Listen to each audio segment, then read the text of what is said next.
Welcome to our onion seeding party. I called it a planting party, but we're not really planting in the ground. We're just going to grab all the different seeds and we're going to put them into the strawberry containers, and we're going to let them go for 6 to 8 weeks to seed, and then we'll actually be planting them into the big garden. Now here I am. I'm going to be doing a voiceover. We start off everything with labels, labels, labels. Then we filled the little strawberry containers with dirt. We pre-watered or moistened them before we put the seeds in. The seeds are very little, so they will absolutely displace on you if you are not careful. So now they're moistened, and we have each container is going to hold a different variety of seed. This is actually a year-old plus seed, and so we're just sprinkling it. We're going to use it, see what germinates from it. Usually I try to use the freshest seed available, but like I said, we just want to use all the old seed up for now. You can see our friends in the background that are at our party. Now I'm going to put a light dusting of more moisture control potting soil on top of the tray I already seeded, and you will see me put the label in next. You see they already had their labels in, but they realized their labels were a little high, so the best way that we found was either give it a little tilt or put a little curve to the base or something. It's you can see we're having a little hard time with with getting the label to stay. Alright, and here we're just going to repeat the process again, this time with Texas Legends. And then after that we'll do, I think we ended up doing 2 seedling trays, each of us, of plethora, because we definitely wanted to make sure we had plenty of that. I didn't have that many of the Texas Legends left over at this point. So we're just going to keep repeating the process for the yellow, the granics, the reds, all that. I forgot to, I thought I had it, but I forgot to put in where we lightly and gently re-watered the top. It was a very light mist, really, more or less, and not the hard hose. You don't want to displace your seed at all. Hey you guys, so there's actually a second part to this video, and we went inside because it was so hot and we started talking seeds, and then a big storm came up on us, and I never really got to do the second part of the video, which is peppers, and I'm doing flowers also. Just so you know, there's no mystery here. This is, I usually use the 162 cell tray. I'm going a little bit deeper, and so I don't remember, I didn't actually count the numbers on here, but we're going deeper because I need something that holds a little bit more moisture over this weekend, because I'm taking a little sort of staycation, small vacation trip. And nobody's going to be here to water all my seedlings that I'm doing today for about a day and a half. So anyhow, I just thought maybe the deeper seedling tray would be more helpful and effective just for this weekend's sake. I am using Miracle-Gro moisture control potting soil. Use whatever you want or whatever you got. I do like the moisture control for this, for seedlings, because it keeps them from drying out in this extra heat and high humidity. Of course it's raining, but you can't count on that always. So today should have also, which is the 19th, the day we're supposed to do stuff here. Let me set you up on the table. So what I am seeding for peppers today is going to be the bullnose. This is my overwinter peppers. Of course I have peppers going already in the garden, but and I have plenty of pepperoncinis and banana peppers and all that to last me for like a year by the time I'm done canning them all this summer. But I do want fresh eating bullnose for the winter. I need a second go at the Alma paprikas. I still have mine alive, but I burnt a whole bunch of my peppers for my making paprika pepper, and I have red Marconi pepper here.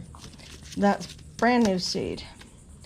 I have 4 different colors of the giant Benary zinnias. So can you guys see that okay?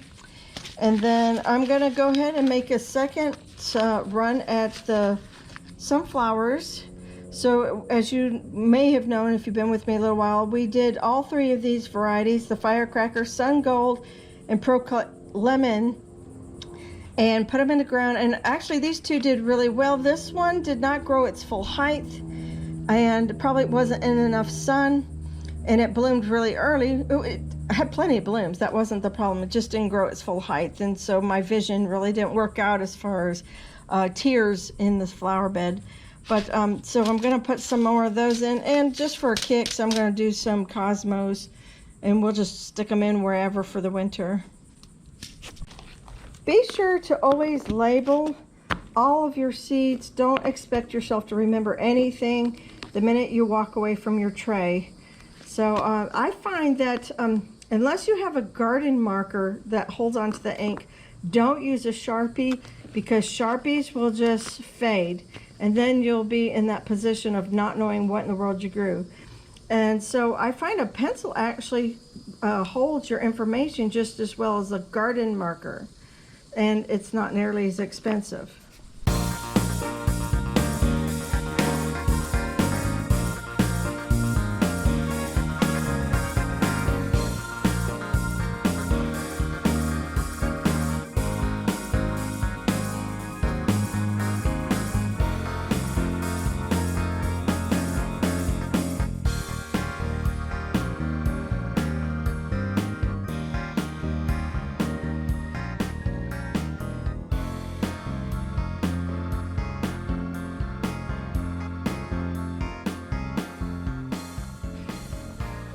Okay, well, I'll tell you what, it's super humid today, and but I want to show you where everything landed.